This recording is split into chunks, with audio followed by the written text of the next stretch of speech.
Janata Dal United के राष्ट्रीय अध्यक्ष नीतीश कुमार होंगे। मौजूदा राष्ट्रीय अध्यक्ष ललन सिंह ने राष्ट्रीय कार्यकारिणी की बैठक में अपने इस्तीफे की पेशकश की और ललन सिंह ने ही नीतीश कुमार के नाम का प्रस्ताव दिया, जिसे पहले राष्ट्रीय कार्यकारिणी की बैठक में सर्वसम्मति से पारित कर दिया गया। राष्ट्रीय कार्यकारिणी की बैठक के दरमियान हमारा नेता कैसा हो, नीतीश कुमार जैसा हो जैसे नारे भी लगे। उसके बाद राष्ट्रीय परिषद की बैठक हुई, उसमें भी नीतीश कुमार के नाम पर औपचारिक मुहर लग गई। चुनाव के ठीक 3 महीने पहले जनता दल यूनाइटेड ने अपने राष्ट्रीय अध्यक्ष को बदलने के पीछे कई सारी राजनीतिक कहानी कही जा रही है। सूत्रों ने जो न्यूज़ 24 को जानकारी दी है, उसके मुताबिक अगले 24 जनवरी को कर्पूरी ठाकुर के 100 साल पूरा होने के मौके पर जनता दल यूनाइटेड एक बड़ी रैली का आयोजन करेगी। उसके 2 दिन पहले यानी 22 जनवरी को जब पूरे देश में राम मंदिर के धुन की गूंज होगी, उस दिन जनता दल यूनाइटेड बिहार के सभी जिलों में, अलग अलग जिलों में कर्पूरी ठाकुर के जन्म दिवस को मनाएगी। कैमरामैन सुनील किशोर के साथ ऋषिकेश कुमार, न्यूज़ 24। जदयू के वर्तमान राष्ट्रीय अध्यक्ष ललन सिंह ने अपने पार्टी से इस्तीफा दे दिया। उनकी इस्तीफा को मंजूर भी कर लिया गया और यह भी तय हो चुका है कि मुख्यमंत्री नीतीश कुमार पार्टी के अगले राष्ट्रीय अध्यक्ष होंगे। जैसे ही यह खबर पटना पहुंची, जदयू के नेता और कार्यकर्ता जश्न मनाने लगे। सभी एक दूसरे को मिठाई खिला रहे थे, एक दूसरे को अबीर और गुलाल लगा रहे थे और उनका कहना था कि यह पार्टी के लिए और नीतीश कुमार के लिए काफी अच्छा पहल हुआ है। कार्यकर्ता यह भी कह रहे हैं, यह भी नारा लगा रहे हैं कि अब देश का अगला प्रधानमंत्री नीतीश कुमार ही होंगे। प्रधानमंत्री कैसा हो, नीतीश कुमार कैसा हो। निश्चित तौर पर अब इसका प्रभाव 2024 के लोकसभा चुनाव पर जरूर पड़ेगा, क्योंकि अब नीतीश कुमार एक मजबूत और पहले से ज्यादा ताकतवर हो गए हैं, क्योंकि अब वो पार्टी का जो कमान है अब उनके हाथों में आ गया है। कैमरामैन सनी के साथ सौरभ कुमार, पटना, न्यूज़ 24। लोकसभा चुनाव में बीजेपी की स्पेशल टीम चुनावी प्रबंधन की कमान संभालेगी। आगामी जनवरी महीने से बीजेपी पूरी तरह चुनावी मोड पर आ जाएगी। लोकसभा और विधानसभा स्तर पर चुनाव संचालन समिति गठित करने का निर्णय लिया गया है। लोकसभा स्तर पर स्पेशल 35 लोगों की टीम और विधानसभा स्तर पर स्पेशल 28 लोगों की टीम गठित की जाएगी। बीजेपी की रणनीति के तहत यही स्पेशल टीम पूरे लोकसभा चुनाव में पार्टी की कमान संभालेगी। जानकारी के मुताबिक पार्टी के सभी मोर्चे और संगठन पार्टी के अभियानों को इन्हीं की अगुवाई में आगे बढ़ाएंगे। टीम के जिम्मे चुनाव प्रचार, वोटर लिस्ट, कार्यालय जैसे सभी काम दिए जाएंगे। यही नहीं, चुनावी माहौल को देखते हुए आगामी 31 दिसंबर तक सभी जनपदों में चुनावी बैठकें करने को भी कहा गया है। इसके अलावा विधानसभा स्तर पर दीवार लेखन, चुनावी गीत और वोटर लिस्ट का काम अलग से किया जाएगा। खास बात ये भी है कि बीजेपी नेतृत्व की तरफ से आगामी 5 जनवरी तक स्पेशल टीम गठित करने के निर्देश भी जारी कर दिए गए हैं। कैमरा पर्सन धर्मेंद्र साहू के साथ अशोक तिवारी, लखनऊ, न्यूज़ 24। लोकसभा चुनाव से पहले महाराष्ट्र में राजनीतिक समीकरण बदलने लगा है। निर्दलीय विधायक बच्चू कडू ने एनसीपी सुप्रीमो शरद पवार से मुलाकात की है।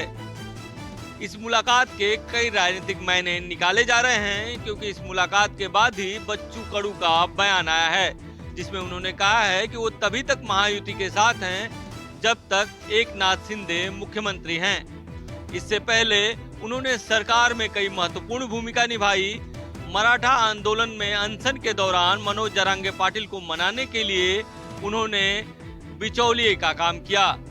कई बार मनोज जरांगे पाटिल से मिले, लेकिन ऐसा समझा जाता है कि बच्चू कडू इस समय सरकार से नाराज हैं, क्योंकि महाराष्ट्र सरकार में उनको मंत्री बनाने का वादा किया गया था और अभी तक मंत्री नहीं बनाया गया। इस बीच मुख्यमंत्री एकनाथ शिंदे ने अपने लोगों से लोकसभा चुनाव की तैयारियों में जुटने की अपील की है। कैमरामैन अंचल के साथ इंद्रजीत सिंह, न्यूज़ 24, मुंबई।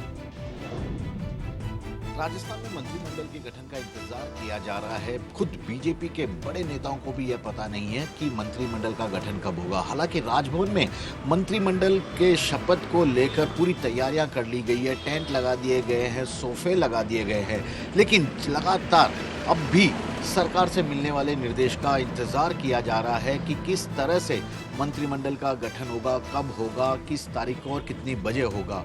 यही कारण है कि इनविटेशन कार्ड भी अब तक नहीं छापे गए हैं। ना ही किसी विधायक को सूचना दी गई है अब तक कि मंत्रिमंडल के गठन के लिए वे जयपुर में ही रहें। ऐसा कहा जा रहा है, जब भी किसी बीजेपी नेताओं से बात की जाती है तो केवल उनका यही कहना है कि इस बार सर्वश्रेष्ठ को चुनने की पार्टी हाईकमान कोशिश कर रहा है। मुख्यमंत्री भजनलाल शर्मा अब पूरी तरह एक्शन मोड में है। अकेले ही वे तमाम तरह के बड़े फैसले को ले रहे हैं, कई सारी नई योजनाओं को भी अमल में ला रहे हैं। यहाँ तक कि 450 रुपए में गैस सिलेंडर देने की बीजेपी के चुनावी घोषणा को भी उन्होंने लागू कर दिया है। कैमरामैन विजय सिंह के साथ श्रीवत्सन, जयपुर न्यूज़ 24। 2024 के लोकसभा चुनाव का मुकाबला इस बार बड़ा दिलचस्प होने वाला है।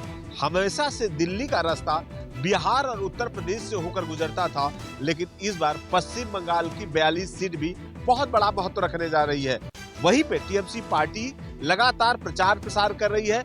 मुख्यमंत्री ममता बनर्जी उत्तर 24 परगना से 2024 के लोकसभा चुनाव का बिगुल फूंक दिया है और तमाम टीएमसी के कार्यकर्ता लोगों के बीच में जा रहे हैं। केंद्र सरकार के द्वारा पैसा ना मिलना, मनरेगा 100 दिन का पैसा ना मिलना, इस मुद्दे को लेकर लगातार बीजेपी के तरफ से हमलावार किया जा रहा है। तो वही बीजेपी पार्टी भी हमलावार हो चुकी है और टीएमसी पे हमलावार कर रही है। बीजेपी कार्यकर्ता सभी जगहों पे जा रहे हैं और प्रधानमंत्री नरेंद्र मोदी के विकास का कामों को लोगों को बता रहे हैं और यदि प्रधानमंत्री सत्ता में आते हैं तो पश्चिम बंगाल का और भी विकास होगा। कैमरामैन विनोद के साथ मनोज पांडे, न्यूज़ 24 कोलकाता। असम में शांति स्थापित करने की दिशा में अलगाववादी संगठन उल्फा से एक महत्वपूर्ण समझौता आज नई दिल्ली में केंद्रीय गृह मंत्री अमित शाह की मौजूदगी में होना है। केंद्रीय गृह मंत्री अमित शाह असम के मुख्यमंत्री हेमंत बिस्वा शर्मा के साथ ही उल्फा के लगभग 1 दर्जन से अधिक शीर्ष नेताओं की मौजूदगी में समझौते पर हस्ताक्षर किए जाएंगे। पिछले 4 सालों में असम में ही आदिवासी उग्रवादी समूहों, बोडो उग्रवादी समूह, कार्बी और दिमासा समूहों के साथ शांति समझौता हो चुका है। उच्च पदस्थ सूत्रों के अनुसार शांति समझौते में असम की संस्कृति और मूल निवासियों के जमीन पर अधिकारों को सुरक्षित करने के साथ ही कई राजनीतिक और आर्थिक मुद्दों को शामिल किया गया। दावा किया जा रहा है कि गृह मंत्रालय के प्रयासों से नॉर्थ ईस्ट में जो शांति समझौते अब तक किए गए हैं उसकी वजह से उग्रवादी घटनाओं में 3/4 की कमी आई है। कैमरामैन अविनाश के साथ प्रशांत देव, न्यूज़ 24 दिल्ली। हरियाणा में लोकसभा और विधानसभा चुनाव से पहले आम आदमी पार्टी को बड़ा झटका लगा है। अंबाला से निर्मल सिंह और उनकी बेटी चित्रा ने आम आदमी पार्टी का दामन छोड़ दिया। उन्होंने अपना इस्तीफा प्रदेश अध्यक्ष सुशील गुप्ता को भेजा। इसमें निजी कारणों से पार्टी छोड़ने का हवाला दिया गया था। वहीं राजनीतिक गलियारों में चर्चा तेज है कि ये दोनों एक बार फिर से कांग्रेस पार्टी का दामन थाम सकते हैं। हालांकि अभी तक इसकी आधिकारिक पुष्टि नहीं हुई है। आपको बता दें कि अप्रैल 2022 में निर्मल सिंह और उनकी बेटी चित्रा सरवारा ने आम आदमी पार्टी ज्वाइन किया था। निर्मल सिंह ने अपनी हरियाणा डेमोक्रेटिक फ्रंट पार्टी का विलय भी आम आदमी पार्टी में कर दिया था। चित्रा सरवारा आम आदमी पार्टी की प्रदेश उपाध्यक्ष भी रही हैं। निर्मल सिंह 4 बार के विधायक और 2 बार पूर्व मंत्री रह चुके हैं। निर्मल सिंह और चित्रा जो है वो हुड्डा की करीबी माने जाते हैं। ऐसे में इन दोनों की वापसी से कहीं ना कहीं हुड्डा खेमा जो है वो मजबूत होता हुआ दिख रहा है। वहीं इसका नुकसान शैलजा और उनके खेमे को हो सकता है। तो सीधे तौर पर जो राजनीतिक गलियारों में चर्चा है कि हुड्डा जो है एक के बाद एक उन पुराने लोगों को पार्टी में लाने की जो कोशिश जो है वो लगातार कर रहे हैं। चंडीगढ़ से कैमरा पर्सन अजय राणा के साथ अमित पांडे, न्यूज़ 24। दिल्ली में दवाई घोटाले को लेकर अरविंद केजरीवाल सरकार ने सीबीआई को अर्जी दी है कि वो इस पूरे मामले की जांच करे। हालांकि पिछले कुछ दिनों से लगातार बीजेपी दिल्ली सरकार को घेरने की रणनीति पर काम कर रही थी। जगह जगह प्रदर्शन किए जाए थे और ऐसे हालात बनाने की कोशिश की जा रही थी कि दिल्ली के अंदर जो दवाई घोटाला हुआ है उसके पीछे कहीं ना कहीं अरविंद केजरीवाल सरकार जिम्मेदार है। और शायद यही वजह है कि अरविंद केजरीवाल सरकार ने सीबीआई को दरखास्त की है कि वो इस पूरे मामले की जांच करें। ये देखें कि आखिर दवाइयाँ कैसे अस्पतालों तक पहुंची, आखिर कितनी मात्रा में ये दवाइयाँ जो है वो अस्पतालों तक पहुंची हैं, इसके पीछे जिम्मेदारी किसकी बनती है और कौन कौन लोग शामिल हैं इस पूरी जांच में क्लियर हो पाए। लेकिन सीधे तौर पर अगर परिस्थिति को समझे तो पिछले कुछ दिनों से लगातार बीजेपी की कोशिश ये थी कि एक के बाद एक घोटाले को सामने लाकर अरविंद केजरीवाल सरकार को घेरा जाए और ऐसे में नए दवाई घोटाले को लेकर अब बीजेपी इस पूरे मामले पर एग्रेसिव है। शायद यही वजह है कि दिल्ली सरकार की तरफ से सीबीआई जांच की मांग करने की स्थिति बताते हुए समझाया गया है कि हमारी तरफ से कोई भी गलती नहीं हुई है, जो भी गलतियां हैं वो सीबीआई जांच में सामने निकल कर आ जाएंगी। कैमरा पर्सन आलम नाश के साथ करुण सिन्हा, न्यूज़ 24। उत्तर प्रदेश के शामली में नगर पालिका बोर्ड बैठक में सभासदों के बीच हुई मारपीट, जमकर चले लात घूंसे। मामला शामली नगर पालिका परिषद का है, जहां पर विकास कार्यों को लेकर के दूसरी बार बोर्ड की बैठक की जा रही थी। इस बोर्ड बैठक में पुलिस भी मौजूद थी। जब विकास कार्यों की मीटिंग चल रही थी, उस दौरान दो सभासद के बीच विकास कार्यों को लेकर के विवाद हो गया। विवाद इस कदर बढ़ गया कि दोनों सभासदों के बीच मारपीट शुरू हो गई। मारपीट का वीडियो सोशल मीडिया पर वायरल हो रहा है, जिसमें कोतवाली प्रभारी बीच बचाव करते हुए नजर आ रहे हैं। बताया जा रहा है कि बोर्ड बैठक के वार्ड नंबर 8 से सभासद अजीत नरवाल अपने बोर्ड कार्य की समस्या और पूर्व में हुए 4 करोड़ रुपए के विकास कार्यों की बात कर रहे थे। उसी दौरान वार्ड नंबर 2 से बॉबी के साथ विवाद हो गया। देखते ही देखते दोनों के बीच मारपीट शुरू हो गई। वहीं दोनों सभासदों के बीच हुई मारपीट के बाद बोर्ड की बैठक को स्थगित कर दिया गया।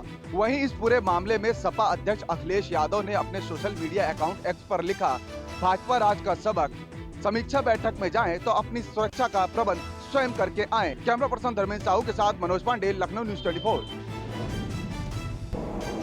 यूएई की राजधानी अबू धाबी में खुलेगा पहला भव्य मंदिर। जी हां, 14 फरवरी को अबू धाबी में स्वामी नारायण मंदिर का पीएम मोदी उद्घाटन करेंगे। एक तरफ रामलला अयोध्या में विराजमान होंगे, यानी वहां प्राण प्रतिष्ठा होगी, तो वहीं दूसरी तरफ 14 फरवरी को अबू धाबी में स्वामी नारायण मंदिर का उद्घाटन भी होगा।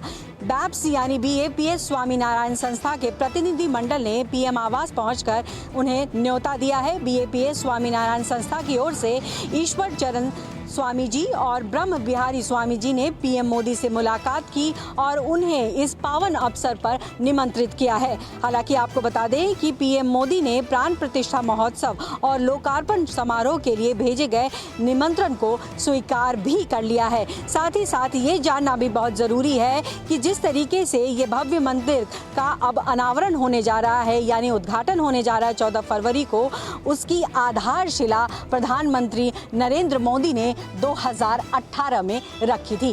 कैमरा पर्सन संजय राहुल के साथ पल्लवी झा, दिल्ली न्यूज 24। प्रधानमंत्री नरेंद्र मोदी के अयोध्या आगमन से पहले तैयारियां अपने अंतिम चरण में हैं। तैयारियों की समीक्षा के लिए मुख्यमंत्री योगी आदित्यनाथ खुद अयोध्या पहुंचे हुए हैं। प्रधानमंत्री नरेंद्र मोदी कल अयोध्या को international airport, Vande Bharat train समेत हजारों करोड़ रुपए की विकास योजनाओं की सौगात देने अयोध्या पहुंच रहे हैं। इस दौरान प्रधानमंत्री 15 किलोमीटर लंबा एक रोड शो भी करेंगे। प्रधानमंत्री के इस दौरे को देखते हुए मुख्यमंत्री योगी आदित्यनाथ आज खुद ही अयोध्या पहुंच गए। अयोध्या में भगवान श्री राम और हनुमानगढ़ी में दर्शन पूजन करने के बाद मुख्यमंत्री प्रधानमंत्री के आगमन की तैयारियों की समीक्षा में जुट गए हैं। आज रात से ही अयोध्या आने वाले रास्तों को बंद कर दिया जाएगा। प्रधानमंत्री अयोध्या में एक जनसभा को भी संबोधित करेंगे। प्रधानमंत्री नरेंद्र मोदी के अयोध्या आगमन से पहले पूरी अयोध्या को बड़ी खूबसूरती से सजाया और संवारा जा रहा है। तो भगवान रामलला की प्राण प्रतिष्ठा से पहले प्रधानमंत्री का ये दौरा अपने आप में बेहद अहम है। कैमरा पर्सन सचिन कुमार सैनी के साथ मानस श्रीवास्तव, अयोध्या न्यूज 24।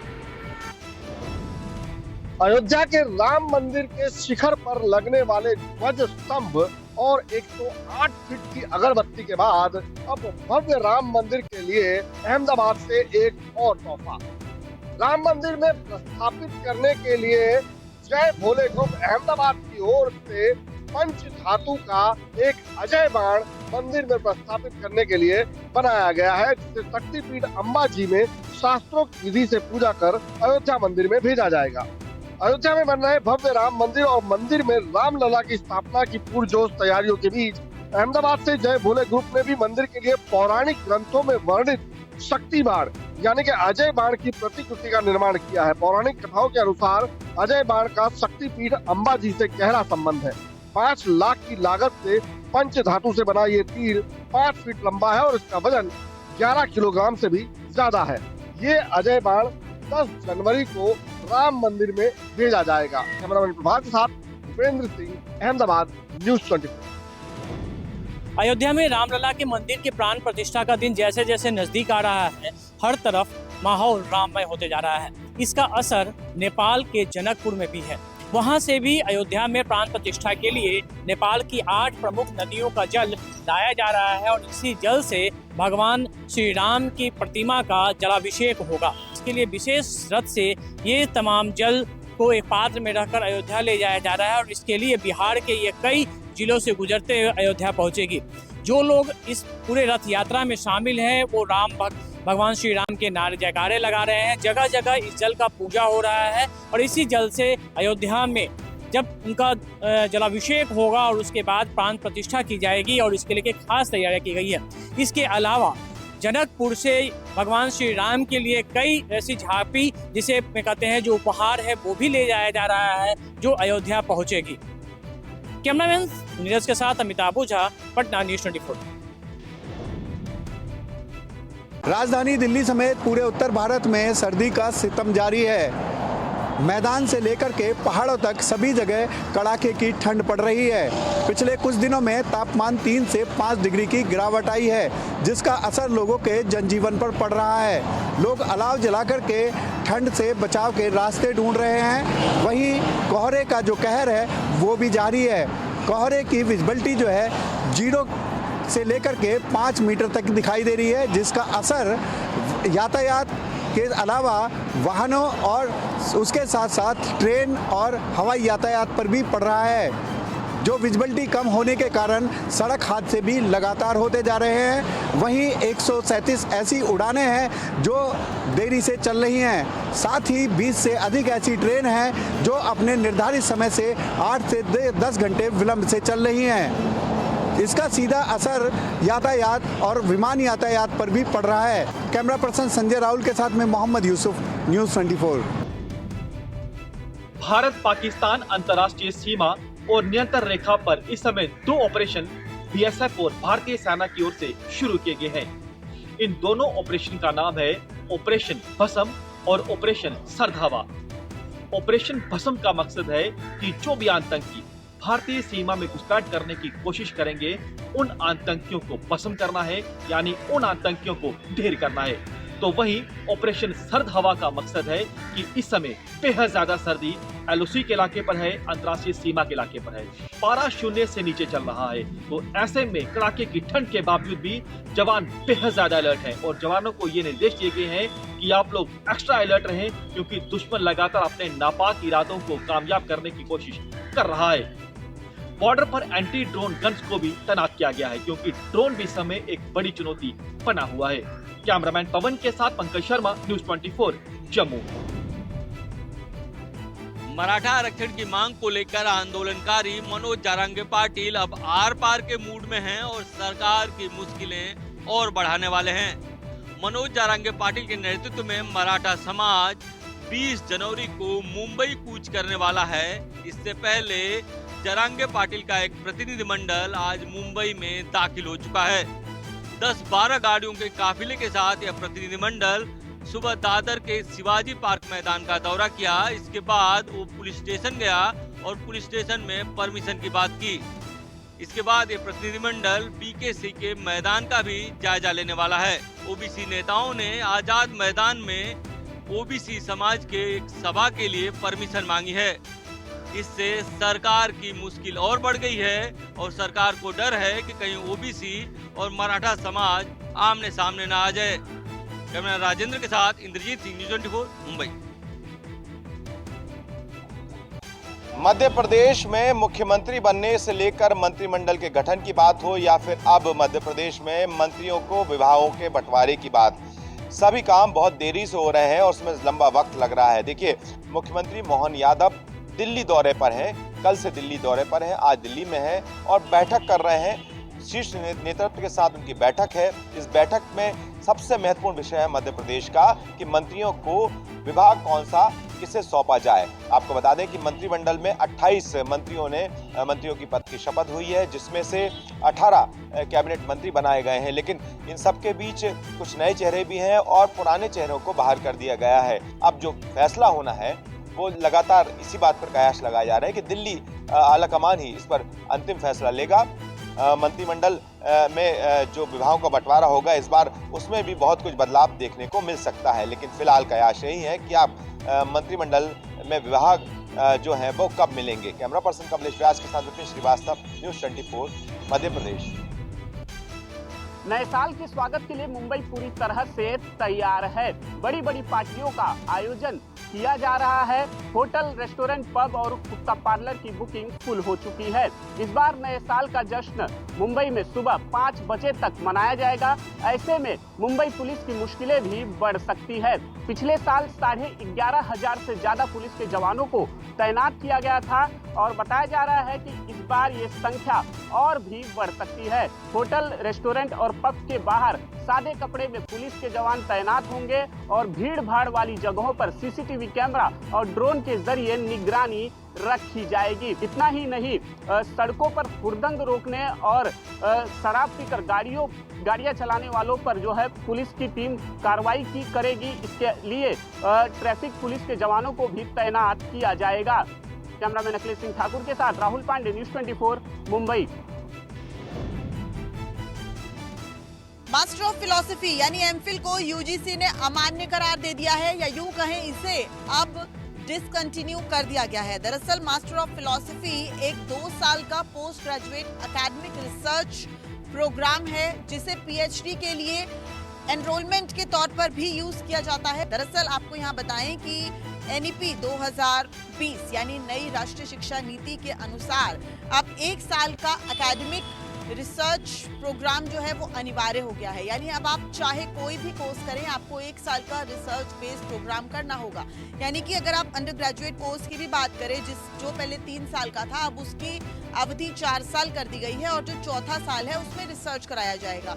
वहीं अगर पोस्ट ग्रेजुएशन की बात की जाए तो 2 साल में से 1 साल में आपको रिसर्च कराया जाएगा। विश्वविद्यालय अनुदान आयोग यानी यूजीसी ने एक सर्कुलर तमाम विश्वविद्यालयों को जारी किया है और कहा है कि वो आने वाले एकेडमिक सेशन में एमफिल के लिए कोई भी एंट्री ना ले। कैमरामैन विजय के साथ दिव्या अग्रवाल, दिल्ली, न्यूज़ 24। अहमदाबाद में लगातार बढ़ रही है कोरोना मरीजों की संख्या। महज 2 दिनों के भीतर आए 18 नए मरीज। देश भर के साथ गुजरात में और खासकर अहमदाबाद में कोरोना पॉजिटिव मरीजों की संख्या में लगातार इजाफा हो रहा है। पिछले 24 घंटे में सिर्फ अहमदाबाद में कोरोना के 2 दिनों में 10 और 8 नए मरीजों के बाद अब शहर में कुल एक्टिव केस की संख्या 48 तक पहुंच गई है, जबकि पूरे राज्य में कोरोना पॉजिटिव मरीजों की संख्या 66 तक पहुंची है। खास बात यह है कि गुजरात में नए वेरिएंट के कोरोना मरीजों की संख्या अब 40 हो गई है। स्वास्थ्य मंत्री ऋषिकेश पटेल के मुताबिक दिसंबर महीने के दौरान राज्य में कुल 8,400 से भी ज्यादा कोविड टेस्ट किए गए हैं, जिनमें से 99 की रिपोर्ट कोरोना पॉजिटिव आई है। फिलहाल राज्य में कोरोना का पॉजिटिविटी रेट 0.86% सामने आया है, जो बहुत ज्यादा चिंता का विषय नहीं है, लेकिन फिर भी सावधान रहने की जरूरत है। नए वेरिएंट के 22 कोरोना मरीज स्वस्थ हो चुके हैं, जबकि बाकी मरीज आइसोलेशन में है। कैमरामैन प्रभात साथ भूपेंद्र सिंह, अहमदाबाद, न्यूज़ 24।